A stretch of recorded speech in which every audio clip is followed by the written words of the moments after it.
Jake Schuster, because we were planning to record it for half a year, I guess, right, Jake? It's been a minute. Yeah. So Jake is the founder of Gemini Sports, right? Yeah, just Jake, introduce yourself personally, and then we'll transfer to the company. Sure, Kirill. It's wonderful to be here. Really enjoy and appreciate what you publish, and just honored to be a part of it. So I'm Jake Schuster. I'm the founder and chief executive at Gemini Sports. We're a Miami-based tech startup. Before I launched this, I worked in professional sports for 9 years. I spent my years living overseas in England, Holland, Germany, Australia, New Zealand, a few other places, working for professional sports teams: rugby, athletics, tennis, golf, consulting in soccer, baseball, football, basketball.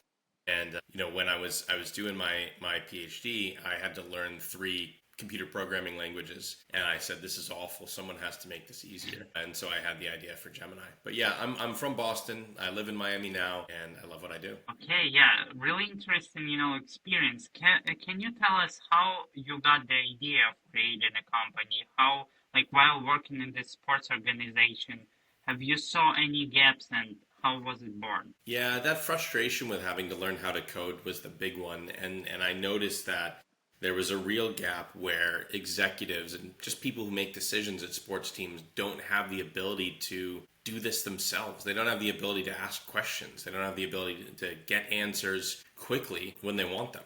They're helplessly reliant on analytics staff who are wonderful parts of a sports team, but they should be a research department. They shouldn't be just on demand for ad hoc questions. That's inefficient use of that talent and those skill sets. And just inefficient work for the executives. This is 2025. They have to be able to press a button, speak words or type words and get answers quickly. And I saw that did not exist, and I sought out to build it. Okay, interesting. So, can you walk us a little bit through your product? What do you do exactly, and how you? Yeah, so for those who have seen the film Moneyball with Brad Pitt and Jonah Hill, this is basically like Moneyball in a box, or Moneyball as a mobile app. So what we do at Gemini is we provide a kind of next generation command center for squad planning and player trading.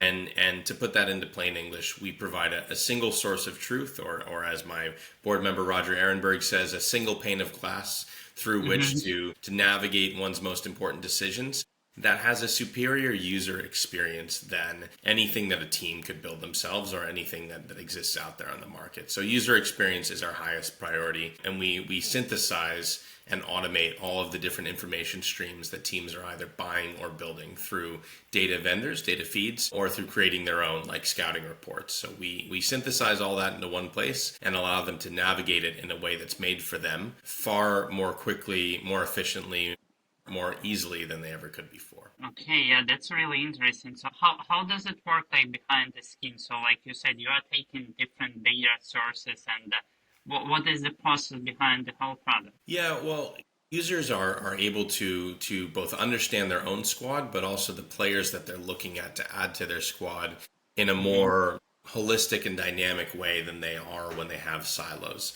I really get frustrated on behalf of teams when they tell me about a setup that they're proud to have only 2 or 3 silos with data insights on one page and scouting reports on another page. And then we often ask, okay, well, where's the view of where you're at on the status of each player, who you want to sell, how far down the track you are in a scouting process with certain players, what the agents said the player's salary demands are. And they say, that's in a WhatsApp group or on a spreadsheet in Excel, or maybe on a whiteboard in an office that only one person has the key to. And I wish I was exaggerating, but I hear this every day. And so we're just trying to put that all in one place, where if I'm a chief scout, if I'm a technical director, and I want my sporting director, CEO, or owner to see something, it takes a click. I don't have to copy, paste, screenshot, WhatsApp something. I just make a click.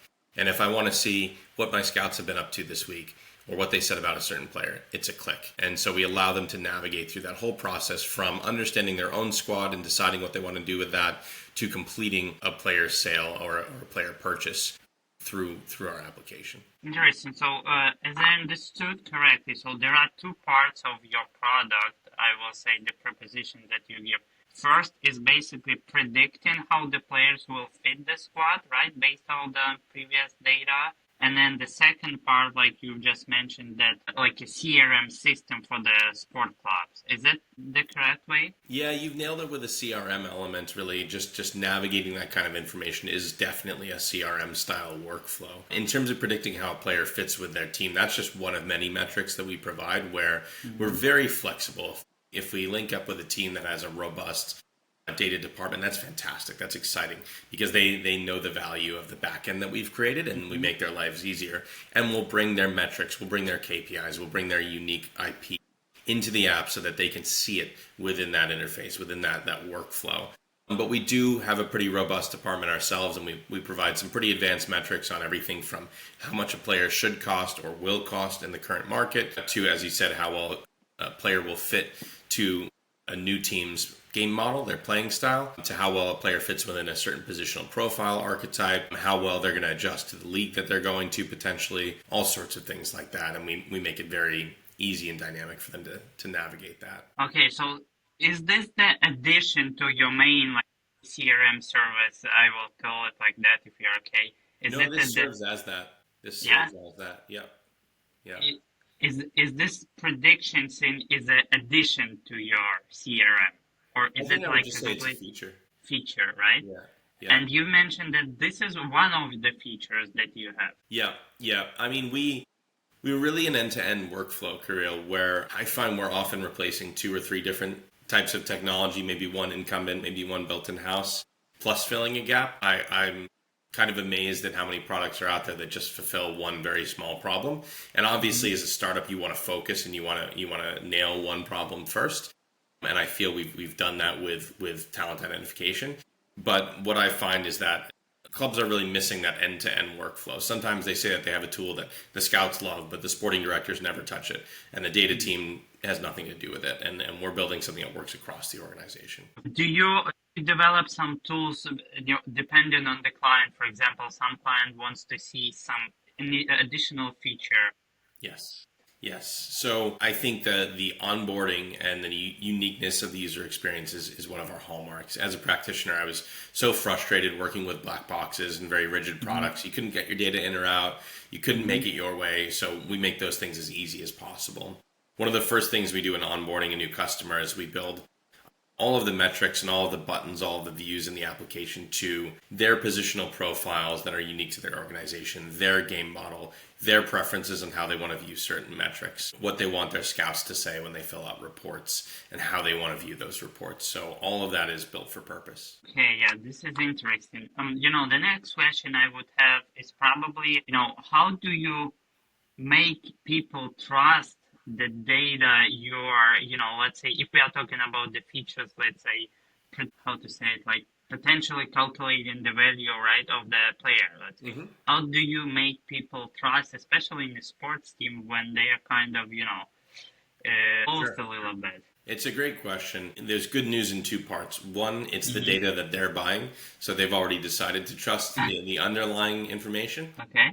We're completely agnostic. We have partnerships with all the major data vendors and synthesize that together for them when Hmm. obviously the customers bought that data. The second part is that the bar is quite low for documentation of such proprietary metrics. When you look at other companies, consultants, for example, that are out there trying to give their player rankings or these types of things, it's very secretive. There's very little communication around it, and we've gone in the opposite direction. We've communicated exactly how we're calculating these metrics.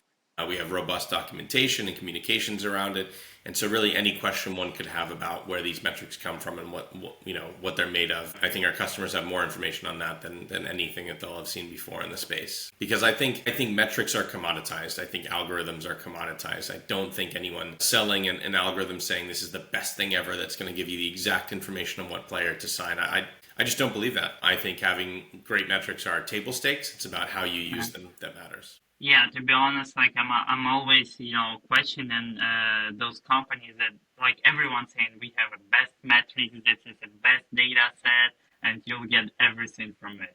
Having a 1% better algorithm is not going to help you win the transfer market. Communicating the information back and forth and having all the context that you need when you need it will. And in terms of if we touch based on on the metrics and the quality of the data, I'm interested in how do you track the success of your advices of your product advices? Let's say your product gives an advice to put this player in this position or something.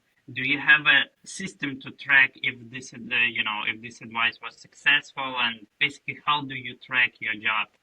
Yeah, that's a really good point. So we definitely do that on the back end ourselves and are gathering Mm-hmm. research on that. I think the tricky element, there's two tricky elements. One, Mm-hmm. you cannot really predict why something is successful or not.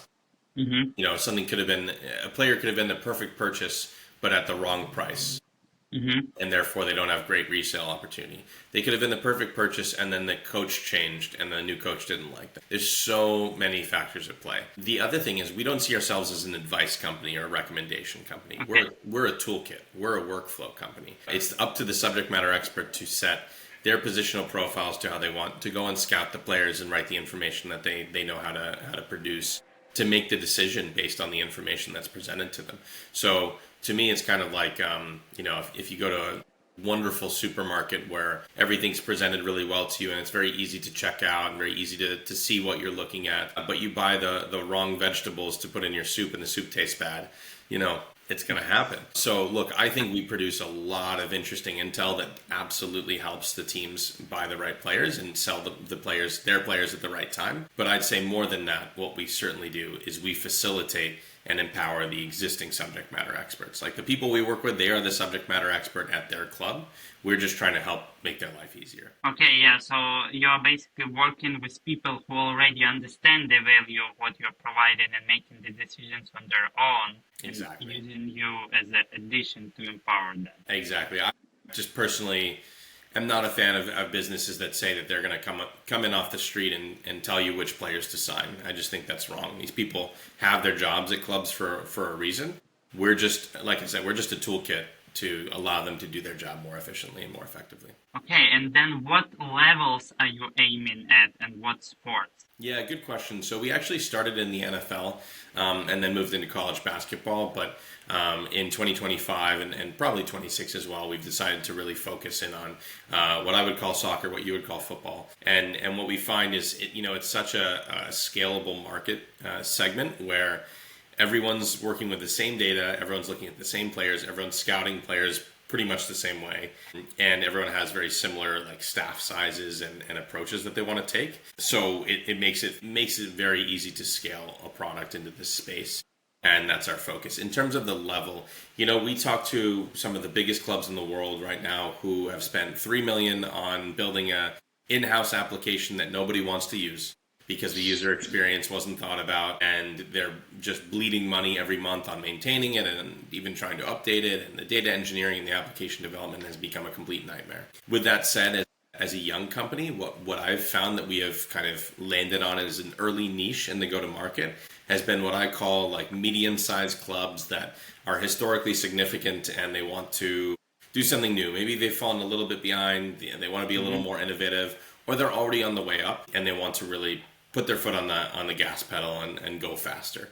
So there are some big fancy clubs that would be great for our marketing that I would have to keep 15 people happy all the time. And maybe we'll do a couple of those this year. We'll see. But I really enjoy the most the smaller clubs, not the smallest, but the smaller clubs that we're working really closely with 3, 4, 5 stakeholders, and we really feel when we make an impact, and they really feel that they have the opportunity to provide us feedback and help guide what features we build next. Yeah, so really interesting. So your main focus will be the soccer for next couple years. And can we say the soccer because also like I've been analyzing, different markets. Can we say soccer because it also has players around the world, which is really, for example, for NFL, right? You have people from United States, right? 32 teams. Yeah, and then you're scouting, people and selling and everything in United States only, and transfer market is in the United States, and then in soccer,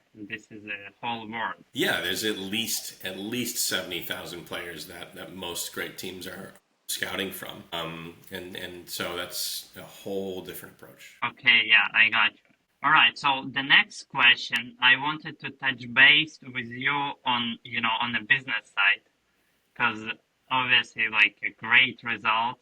Like I think everyone would love to have, such a quick start. So tell us, please, like you secured the funding, and then tell us, please, what was the mindset behind it, and how were you able to start this fast, and just the mindset game for entrepreneurs and Well, startups. I'm touched that you said that because it only feels fast from the outside. I can promise you that. Excuse me. What I've found is entrepreneurship really only requires one thing. I'll say two things: pain tolerance and stamina. It doesn't require genius because I'm not a genius. It doesn't require special skills because the only special skills I have is getting talented people in a room and showing them my idea. What entrepreneurship requires is a very high tolerance for rejection, disaster, unexpected surprises, disappointments. You get the point. And the other thing it requires is stamina. I'll never forget the venture capital group that co-led our pre-seed round, Florida Funders, based out of Tampa. One of their founders, Tom Wallace, when he interviewed me, they do like a final interview with the founders, with one of the big partners, the big, scary, older guys who have owned 15 businesses, right? With a young founder doing this for the first time, Googling half the terms we're talking about. And I asked him, what are your biggest concerns? What's the risk profile you're looking at? And he said the only risk that we think about when we look at a first-time founder, especially a solo founder, is that first-time founders have no idea how hard it's going to be and how long it's going to take. And when you're hit with that information over and over and over and over, some people give up, some keep going, some get sick, some physiologically and mentally fall apart. And there's just no way to know which of those you're going to be. And I always keep that in mind because entrepreneurship just requires that pain tolerance and the stamina to keep going, keep going, keep going. So I hope that hasn't discouraged anyone from entrepreneurship. But what I'd say is I had never met a venture capitalist when I started.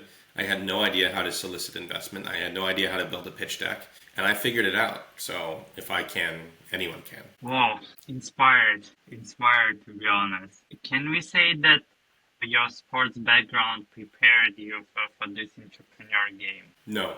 No? It's an important question. It provided me with knowledge about the inner workings of sports teams and what those practitioners are feeling in their day to day. That's about it. It provided me with a little bit of relevant network, but that's about it. The business of sport is totally different than the practice of sport. Right now I'm going back and forth with a big Champions League team on some small legal elements of the contract. What laws the contract will be under. Is it where our company's from? Is it where they're from? Is it where the lawyer's from? And there's nothing about being a biomechanist and a sports scientist that taught me how to deal with that. Uh-huh. So I'd say just be prepared to build a totally new skill set. And that's really fun. It's really exciting. For example, I'm not going to say difficult, it's very different to manage software engineers and data scientists and operations people compared to managing physios or sports scientists or strength and conditioning coaches. And data scientists are totally different to deal with than sporting directors and scouts. So I think, of course, the skills have some transferability, but not as much as you would think. And that's just a fun challenge. Your sports background, you were a wrestler, right? Oh, you mean my personal experience? Yeah, Yeah. I was a wrestler and a lacrosse player. Yeah, so I was thinking if that, built the discipline within you and that prepared you for entrepreneurship games like. 100% Krill. Yeah, absolutely to that. Lacrosse is a lot of fun. I think the one metaphor it probably taught me here is, you might get hit really hard, but as long as you score in the process of getting hit, everything is all good. Wrestling is a different animal, and I think everyone should wrestle or at least participate in any kind of combat sport because it teaches you so much about yourself and so much about pain tolerance. And my best friends and I were beating the crap out of each other 3 hours a day, 6 days a week for 7, 8, 9 years. And I loved it. I loved the discipline it taught me. Not something I would condone from a healthy habit standpoint, but look, I often wasn't eating for 2 days a week, every single week to make the weight class that I was competing in. And that's just something it taught me that very hard things, they're not easy. They're in fact very hard. but they can be done, and they can even be done with some frequency. And that's something you have to learn in entrepreneurship. Yeah, I think that's the complete, like 100%, that's really prepared your mental state and basically your mindset for the future game. Yeah, exactly. All right. And okay, I'll have a blitz at the end. Couple questions for you. So, what is your favorite sport? To watch or to participate in? Both. So to watch, I really enjoy the two that I competed in. But I will say ice hockey. And Ice hockey. yeah, yeah. I think of the major global sports. For me, the most enjoyable to watch go ice hockey, rugby, and then probably Aussie rules football. Okay. I love soccer. I love following it. I love the transfer market. I love squad building. I'm obsessed with squad building. But I think that the game has become a little bit boring with how tactically astute and how advanced the tactics are with every team. It's about like eliminating chance creation. It's not about creativity. It's fun to watch in Brazil because they're still playing much more open styles and the relationism and that kind of stuff. But I don't think it's very exciting to watch. And I think of the major global sports, ice hockey is by far the most entertaining, especially right now. The NHL has the most talent. It's like the best on-field product of any major sport right now. So that was not a lightning answer, but that's my one. And then to participate in, at the moment, I'm really getting into paddle and really enjoying it. To paddle? Yeah. Okay, interesting. Who is your favorite player? In ice hockey? In any sports, but let's say in ice hockey since you love. Yeah. I really like Brad Marchand, who was on the Boston Bruins for a long time, and then painfully went to the Florida Panthers because he has all of the skills, but what people love about him is how hard he works and how good of a teammate he is and how feisty he is. And I think he's just a great example of how the qualities you have beyond the skills matter a lot. I also really like Thomas Muller in football. I know he's coming towards the end of his career. Yeah. But Thomas Muller is so funny because he's another one where like his skills are below average, but he's one of the best players of a generation because of his understanding of space, of his understanding of his teammates and where the ball is and of tactics. And I really appreciate a player who can win with not even their intelligence, but just their mental skills. What is the favorite part of your job? Working with customers and helping them and feeling that I've made an impact and feeling that I can deliver on something that they've asked about that they didn't know is possible and then putting it in their hands. What is the worst part of your job? People turnover. It's inevitable. It's unavoidable. It's painful. It's awkward. And it has to be done, and someone has to manage it, and that's me. Turnover, is it firing people, you mean? Yeah, firing people or people leaving even. We had a colleague, Hugo Rios Neto, who, congratulations to him. He started yesterday formally as the new manager of analytics at Orlando City in the MLS. I couldn't possibly be happier for him. Honestly, I feel like a proud older brother, having worked so closely with him for 2 years. But inevitably, you have to think, okay, how do I replace the skill set? How do I manage the responsibility of the customers that he was working with? And so, that's a very happy example, right? Mm-hmm. But there's some that aren't as easy. Okay, yeah. And the last one, what advice would you give to entrepreneurs out there who want to build in sport tech, who want to start a startup? Yeah, I'd say 3 things. 1, everything will take much longer than you think it will. And I would just repeat that. You're going to think, no, we figured it out. No, it's going to take a lot longer than you think it will. 2, nobody knows what they're talking about. No investor, no advisor, nobody knows what they're talking about better than you. You know your business, you know your market, you know the problem you're trying to solve. Most people will give advice just trying to match some patterns of their previous experience, and they have the best intentions, but most advice is really bad. So go with your gut, figure answers out yourself. That's better than anything you'll get externally. And of course, my third answer is going to be keep going. Discipline. All right, Jake. Thank you so much. Are there any thoughts that you would like to share? I would just say we didn't really talk about AI today, and I would just share a little bit of commentary on that. Yeah. There's two important things here. One, if you are not using AI right now, today, somebody who is using AI will take your job very soon. It is absolutely critical, and it doesn't mean opening ChatGPT and asking for help building your grocery list. Like really figuring out how to use AI today to allow you to do your job faster is critical because the world is changing so fast.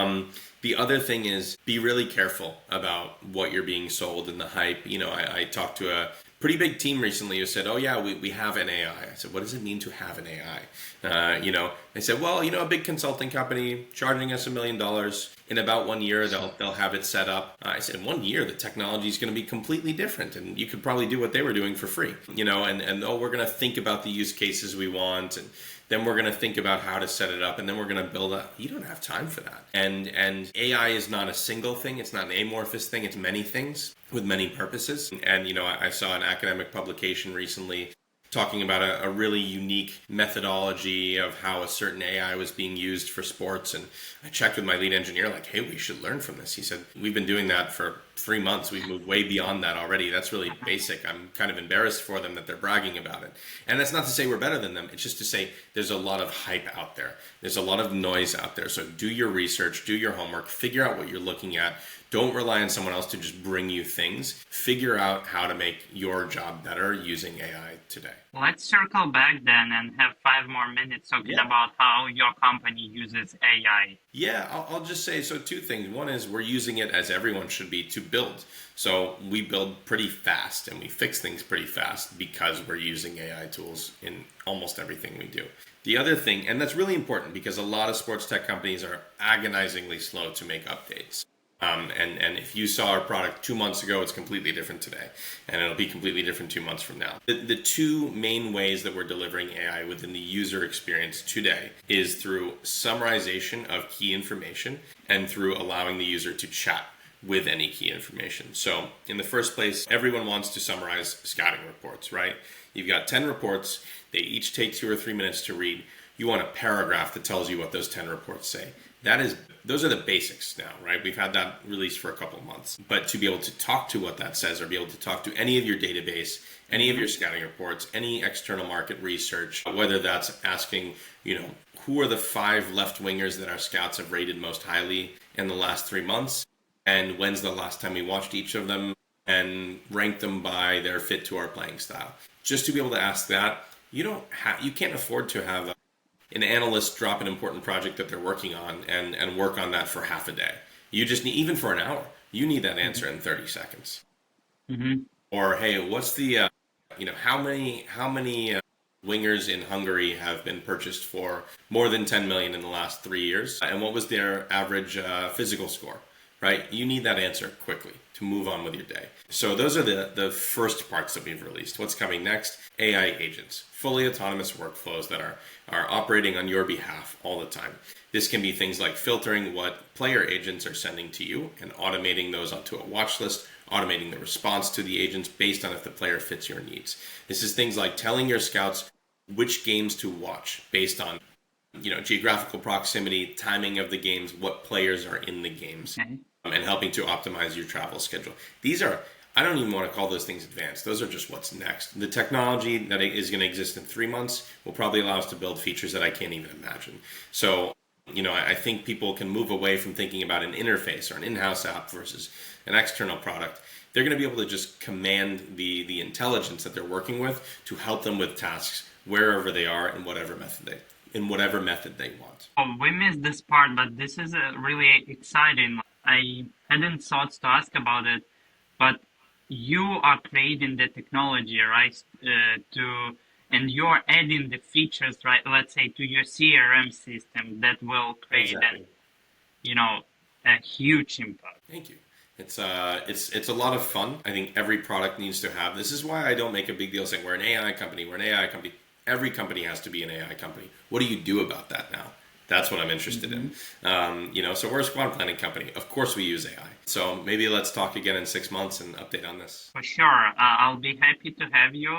But, to summarize, is it the main strategic view that you see the company will be developing in? And, by introducing new AI feature, you will be proposing more and more value proposition to your clients? And is this the way that you're, putting your eggs in I will say it like that. I'd say so. I think there's a strong possibility that in 6 months' time, the onboarding process for us is we've got 20 different AI agents who specialize in different tasks, and we're going to pick the 10 or 12 that are most exciting to you right now and customize them to you and onboard you into them. Like I said, I think we're moving away from just having an interface that you log into and click some buttons. Like that's key, and I think we do that better than anyone. The future is just having these tasks running all the time and being able to make commands to them in writing with your voice wherever you are. Okay, we should reconnect in 6 to 9 months to see. Let's do it. So it's really interesting. All right, Jake, was nice to have you.